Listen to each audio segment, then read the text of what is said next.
Kisah diawali dengan dua orang pemuda pemacu adrenalin, ada Juni Utah, ini Rainya, serta satu temannya, di mana mereka berdua ini bekerja pada sebuah perusahaan channel YouTube yang menampilkan adegan-adegan ekstrim. Sehingga untuk mendapatkan AdSense yang besar, Utah CS tentu harus membuat konten yang menarik dan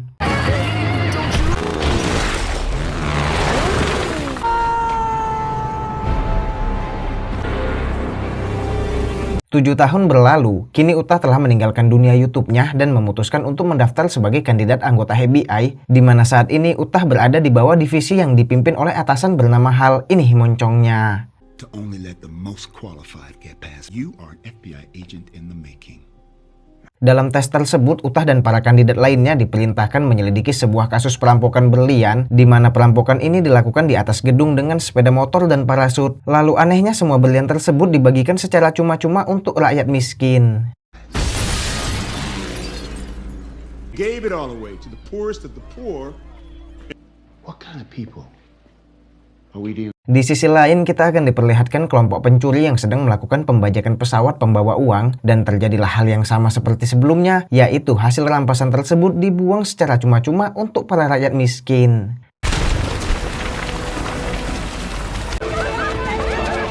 Berita pembajakan uang tersebut langsung tersebar di mana-mana sehingga Utah sebagai kandidat FBI menyelidiki hal ini, dan akhirnya Utah menyadari bahwa kejadian perampokan berlian dan uang saling berhubungan, di mana para pelaku merupakan orang-orang yang mempercayai sebuah mitos tantangan alam, yang hal seperti ini wajar saja Utah pahami karena seperti yang kita tahu, dahulu Utah merupakan orang pecinta tantangan alam. This is connected. I think they're all connected, sir.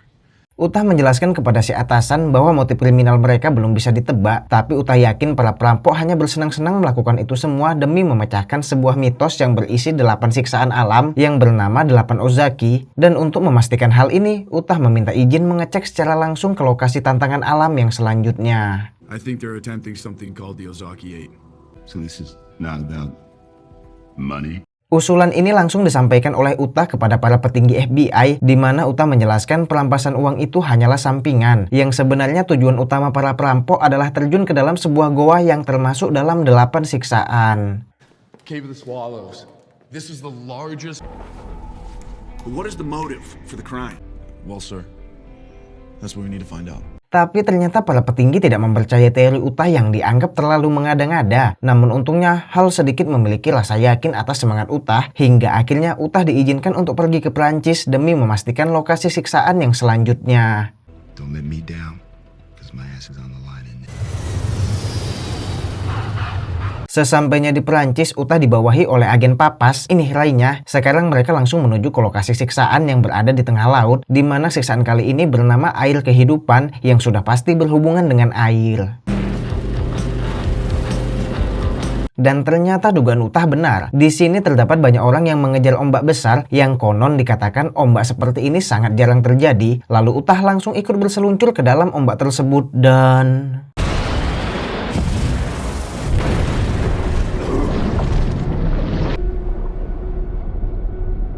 ini Body, orang yang tadi menyelamatkan Utah, di mana sebenarnya Body dan rekan-rekannya yang terdiri dari Rhodes, Chowder, dan Grommet telah mengenal Utah karena karir Utah di YouTube memang melegenda. Di sini Utah langsung berbasa-basi kepada Body, yang akhirnya Utah mengetahui bahwa Body CS memiliki sponsor kaya raya, yaitu seseorang bernama Alfarik. Ini bentuknya. The boat is his. Alfarik. Di pagi hari Body menginterogasi Utah semacam mencurigai karena Utah tidak memiliki koneksi siapapun di tempat ini, tetapi dengan sembarangan datang berseluncur, dan momen ini dimanfaatkan oleh Utah untuk menyelidiki Body sedikit demi sedikit dengan berkata, "Hey Body, aku datang untuk mengejar apa yang kau kejar." Namun Body hanya bersikap seolah tidak tahu apa-apa. I'm chasing something, like you are. You're chasing the 8. Karena penyelidikan ini tak membuahkan hasil, papas berniat memulangkan Utah, tetapi Utah menolak dan mengatakan bahwa dirinya sempat mendengar Body CS membahas suatu tempat di Paris, sehingga kini Utah meminta izin untuk mendatangi lokasi tersebut. I gotta go check that out. Sesampainya di lokasi, Utah masuk ke dalam dan di sana benar ada Body CS. Di sini Body langsung mengajak Utah untuk duel 1 lawan 1 yang sebenarnya tidak jelas apa maksud dari duel ini. Namun ya karena tak punya pilihan lain, Utah harus melakukan hal itu.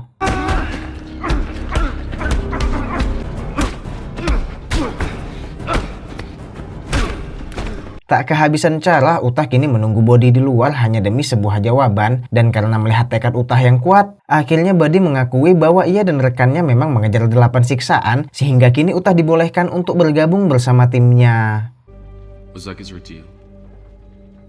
Mereka pun terbang ke pegunungan Alpen untuk menjalani siksaan yang bernama Angin Kehidupan. Di sini mereka mendaki ke puncak yang ketika telah tiba di atas, mereka melakukan siksaan tersebut dengan cara menyatu dengan angin alias terbang.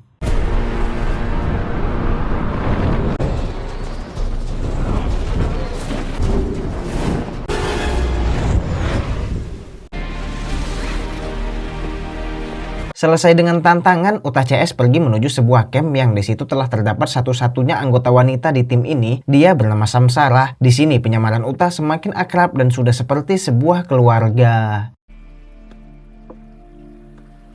Singkat waktu, kini Utah CS melanjutkan siksaan berikutnya yang bernama Es Kehidupan, yang pada kali ini mereka akan menuruni sebuah tebing curam yang jika dilihat sangat mustahil untuk dilalui dan...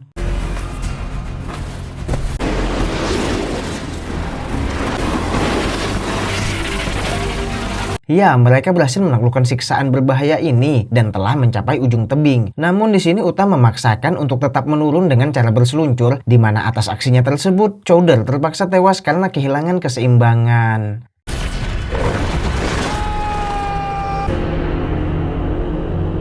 Kini jasad Chowder dikremasi dan di sini mereka menggunakan prinsip lo mati gue party, yang tentunya ini semua menggunakan dana sponsor dari Alvarik. Lalu di tengah malam, Utah yang merenung karena merasa kematian Chowder disebabkan olehnya, tiba-tiba kedatangan Samsara yang mencoba menenangkan, hingga akhirnya terjadilah adegan yang sudah bisa ditebak apa itu. Ya benar, pengencrotan.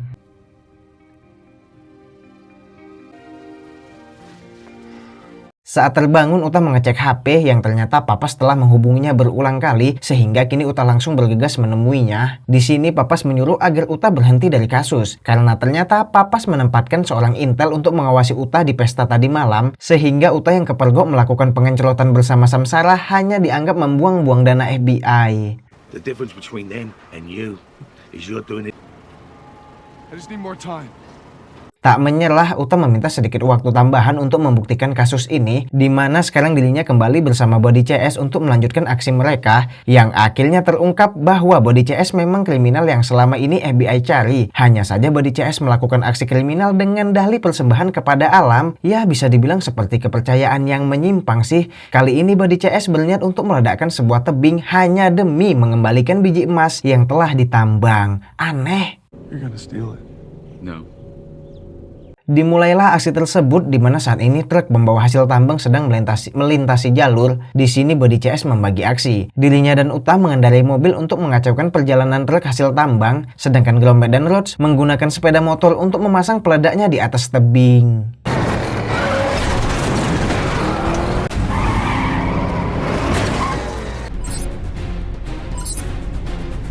Meski tak berjalan dengan mulus karena penjaga di sana memberikan sebuah perlawanan, namun hal itu tidak berpengaruh besar karena tiba-tiba mobil mereka terpental akibat menabrak sisi tebing yang membuat para penjaga terlempar ke jurang, serta akibat kecelakaan ini, truk pembawa hasil tambang pun menjadi tidak bisa melanjutkan perjalanannya.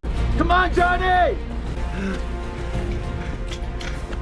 Tak lama, Gromit dan Rhodes datang memberikan motornya untuk Body dan Utah. Lalu mereka berdua melakukan pelarian dengan terjun payung. Tapi di sini Utah yang tidak tega dengan para supir truk berusaha menyelamatkan mereka terlebih dahulu. Yang akhirnya Utah mengungkapkan sendiri bahwa dirinya merupakan seorang FBI dan...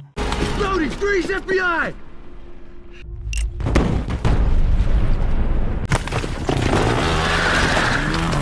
Tanpa goyah, Body tetap meledakkan tebing lalu melarikan diri, sehingga kini terjadilah kejar-kejaran di antara mereka berdua, di mana sekarang mereka berdua memasuki kawasan hutan, lalu terjadilah adu fisik yang membuat mereka saling terlempar.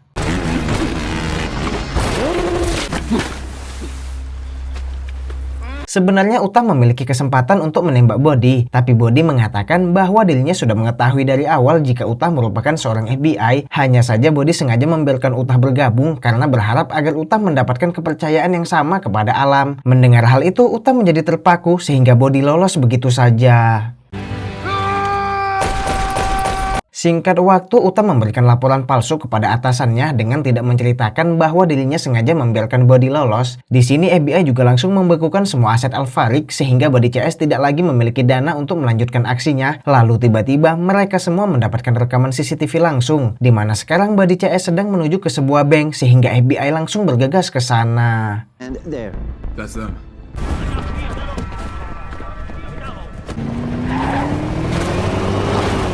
Tepat sesuai dugaan, di saat para FBI tiba, di situ para perampok baru selesai melakukan aksinya. Kini terjadilah adu tembak yang membuat Rhodes tewas, tapi para perampok yang tersisa masih bisa menguasai keadaan dan melakukan pelarian.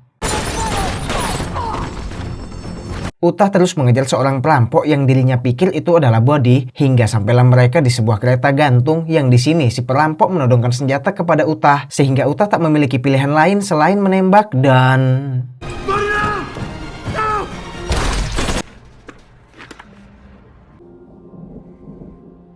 Ternyata itu adalah Samsarah, gadis yang waktu itu melakukan hubungan bersamanya. Lalu saat Utah akan kembali ke markas, dirinya bertemu dengan Body di seberang rel kereta. Dan lagi-lagi Body berhasil meloloskan diri.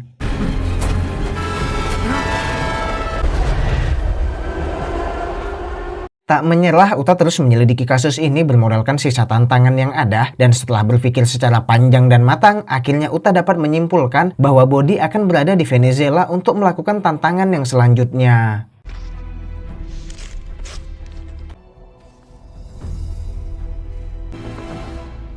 I know where he's going. Tanpa membuang waktu, Utah langsung menuju ke lokasi yang seperti biasa dirinya dibawahi oleh Papas. Sesampainya di sana, Utah langsung bergegas ke tujuannya, dan ya, Utah benar. Di situ telah ada Body dan Gromit yang sedang melakukan siksaan alam dengan memanjat tebing tanpa alat dan tanpa pengaman.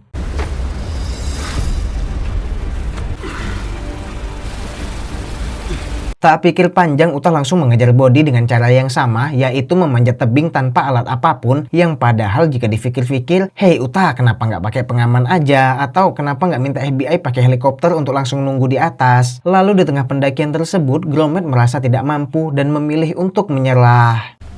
See you soon. Kini hanya tersisa Body dan Utah yang terus mendaki tanpa henti, hingga akhirnya Utah berhasil menyusul Body yang telah duluan sampai di atas, tapi tiba-tiba Utah menjadi menyadari bahwa inilah siksaan selanjutnya, yaitu terjun tanpa pengaman menuju alam. Namun akibat hal tersebut, kini Utah kehilangan jejak Body yang entah kemana, dan dirinya sendiri pun terombang-ambing hingga akhirnya mengalami pingsan.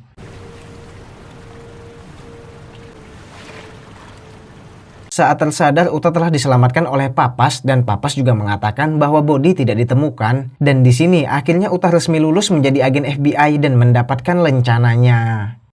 Had it fast-tracked.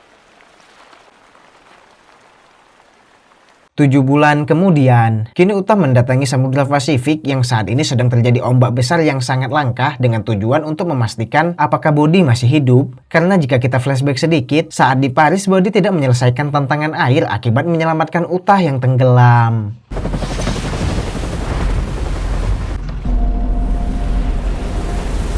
Dan benar saja, di situ terdapat Body seorang diri yang akan melakukan siksaan air. Utah menjelaskan bahwa dirinya akan menangkap Body, tetapi Body meminta untuk menyelesaikan siksaan ini terlebih dahulu. Let me complete it. Body segera mendatangi ombak tersebut yang jika dipikir dengan akal sehat, ini tujuannya ngapain? Lalu Body berselancar di sana dan akhirnya sebuah ombak besar membuatnya menghilang yang kemungkinan membuatnya tewas sehingga Utah memutuskan untuk pulang. Oh! Tamat!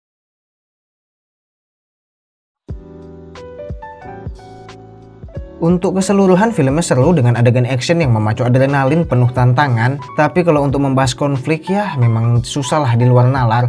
Soalnya Body CS melakukan itu semua karena keyakinan. Anggap saja semacam sekte. Jadi apapun yang mereka lakukan memang tidak bisa dicerna dengan akal normal. Dan setelah melihat usaha dari Body dan Utah yang mengejar tujuannya masing-masing, maka pesan singkat yang bisa kita ambil dari film ini adalah teruslah berusaha walau sulit, tetap berjuang meski sakit. Karena untuk mencapai sesuatu yang kita impikan, kita harus bersiap untuk memberikan pengorbanan. Saya Hans pamit undur diri. Dadah.